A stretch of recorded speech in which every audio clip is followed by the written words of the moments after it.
जरा सोचिए, जो बिछिया कभी 5 से 10 हजार में आ जाया करती थी, आज वही 1 लाख के करीब पहुंच चुकी है।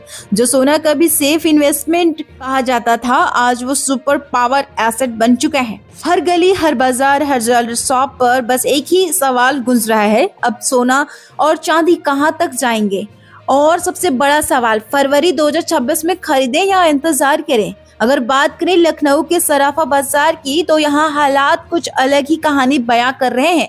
सोना और चांदी रोज नए रिकॉर्ड बना रहे हैं। हल्के वजन के गहने भी अब लाखों में बिक रहे हैं। पायल, बिछिया, कड़े जो कभी छोटी खरीद माने जाते थे, आज वही जेब पर भारी पड़ रही है। शादी ब्याह की तैयारी कर रहे हैं परिवार सबसे ज्यादा उलझन में है।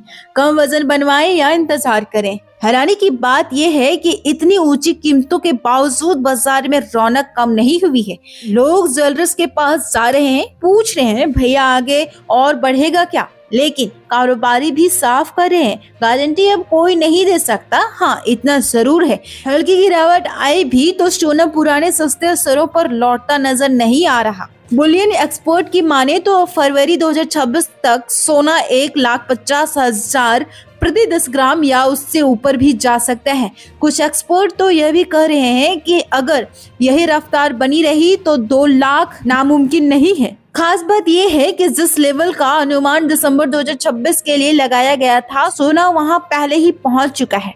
अब खुद ज्वेलर्स भी भविष्य की कीमतों को लेकर असमंजस में है। अब बात करें चांदी की, जो अक्सर सोने की परछाई मानी जाती थी। 1 साल पहले चांदी करीब 89,000 प्रति किलो थी और आज 2,36,000 के आसपास, यानी करीब 163% की उछाल। हर 2 महीने में चांदी ने निवेशकों को चौंकाया है। हल्की गिरावट संभव है, लेकिन बड़ी गिरावट की उम्मीद फिलहाल बेहद कम मानी जा रही है। इसके पीछे 3 बड़े कारण हैं। पहला, ग्लोबल अनसर्टेनिटी, रूस यूक्रेन युद्ध, दुनिया भर में तनाव और अस्थिर माहौल। दूसरा, शेयर बाजार की अनिश्चितता, लोग रिस्क से पैसा निकालकर सेफ हेवन की तरफ भाग रहे हैं। तीसरा, कमजोर डॉलर जैसे सोना चांदी और ज्यादा मजबूत बनकर उभर रहे हैं।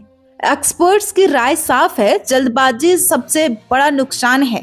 अगर निवेश लंबी अवधि का है तो बजट के हिसाब से धीरे धीरे निवेश जारी रखें, और अगर शादी या जरूरत की खरीद है तो वजन और डिजाइन में स्मार्ट प्लानिंग करें। तो सवाल वही है, आप क्या करेंगे? सोना चांदी खरीदेंगे या सही मौके का इंतजार करेंगे? 2026 में आपकी रणनीति क्या होगी? कमेंट में अपनी राय जरूर बताएं। और ऐसे ही बिजनेस जगत से तमाम बड़ी खबरों को जानने के लिए कारोबार को अभी सब्सक्राइब करें। धन्यवाद।